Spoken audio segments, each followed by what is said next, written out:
కమిట్మెంట్కి సంబంధించినటువంటి ఏ రంగంలో ఉన్నా ఆ రంగంలో వారు పూర్తి స్థాయి నిబద్ధతతో పనిచేశారనడానికి అనేక ఉదాహరణలు మనందరం కూడా మాట్లాడుకుంటున్నాం. వారి పెద్దలు కూడా చాలా విషయాలు ప్రస్తావించారు. వారి జీవితం నుంచి మనం నేర్చుకోవాల్సింది, ఈ వ్యవస్థలో మనం ఎవరు ఎక్కడున్నా మనం చేసేటువంటి పని పట్ల నిబద్ధత, నిజాయితీ, ఈ సంస్థ నాది అనేటువంటి ఒక భావన, వీటిని వారి నుంచి మనం నేర్చుకోవాల్సినటువంటి అవసరం ఉంది. 110 సంవత్సరాలుగా విశాఖపట్నం కోఆపరేటివ్ బ్యాంకు ఈ సమాజంలో పనిచేస్తాం. ఇది ఇక్కడ కూర్చున్నటువంటి వారు ఎవరూ మనం పుట్టకముందే ఈ సంస్థ పుట్టింది. మన తర్వాత కూడా ఈ సంస్థ ఉండాలి. మన వరకు మనం ఏదో చేద్దామనేటువంటిది కాకుండా మన తర్వాత కూడా ఈ సంస్థ ముందుండాలని, ఇది సమాజానికి ఉపయోగపడాలని, ఇది ప్రజలకు ఉపయోగపడాలని, దీని లక్ష్యాలకి అనుగుణంగా ఇది పనిచేయాలనేటువంటిది ఎప్పుడు ఆంజనేయులు గారు చెప్తా ఉంటారు. మొన్ననే 3 రోజుల పాటు ఈరోజు కూడా కొంత కార్యక్రమం జరుగుతూ ఉంది. మన ఢిల్లీలో ప్రపంచ సహకార కాన్ఫరెన్సు, ఇంటర్నేషనల్ కోఆపరేటివ్ కాన్ఫరెన్సు జరుగుతూ ఉంది. 3 రోజులు నేను కూడా పార్టిసిపేట్ చేసి ఇక్కడికి తిరిగి వచ్చాను. అనేక దేశాల నుంచి ప్రతినిధులు వచ్చారు. ప్రధానమంత్రి గారు వచ్చారు, ప్రారంభోత్సవం చేశారు.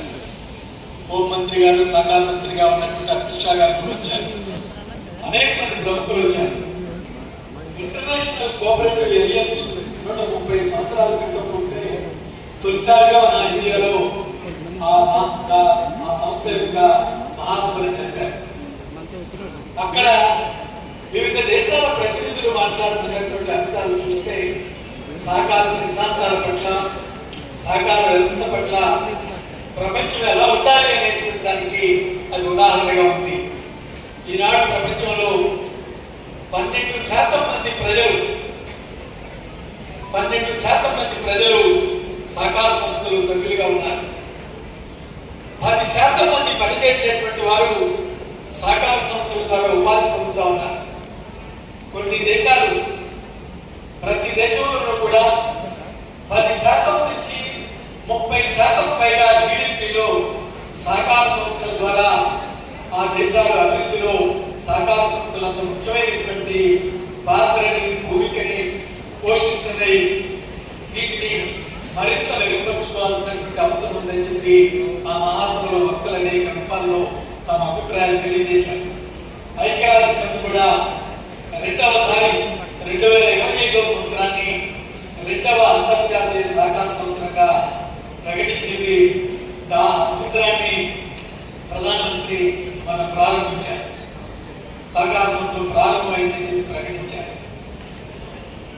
ఆఖరి దరిద్రం లేనటువంటి ఒక సమాజాన్ని, గౌరవప్రదమైనటువంటి ఉపాధి, అందరికీ గౌరవప్రదమైనటువంటి నివాసం, అందరికీ విద్య, వైద్యం అందటం అనేటువంటిది లక్ష్యాలుగా ఐక్యరాజ్య సమితి ప్రకటించినటువంటి నేపథ్యంలో ఈ అంతర్జాతీయ సహకార సంస్థలు జరగబోతాం. ఈ సందర్భంగా మనందరూ కూడా ఈ సహకార వ్యవస్థ పటిష్టతకి మరింత సృజనాత్మకమైనటువంటి పాత్రని నిర్వర్తించాల్సినటువంటి అవసరం ఉంది. భారతదేశంలో కూడా 8 లక్షల సహకార సంస్థలు ఉంటే 29 కోట్ల మంది ప్రజలు ఈ సహకార సంస్థల్లో సభ్యులుగా ఉన్నారు. ఇంత విశాలమైనటువంటి ప్రజలతో ఉన్నటువంటి సహకార వ్యవస్థని నిజమైనటువంటి సహకార స్ఫూర్తితో పరిచయించగలిగితే ఇది సమాజంలో ఉన్న మార్పుల్ని తీసుకురావడం అనే దానికి నిదర్శనం మన విశాఖపట్నం కోఆపరేటివ్ బ్యాంకు, దాని నాయకత్వం, దాని సభ్యులు, దాని ఉద్యోగులు అనేటువంటి దాంట్లో ఎటువంటి సందేహం ఉండాల్సినటువంటి అవసరం లేదు.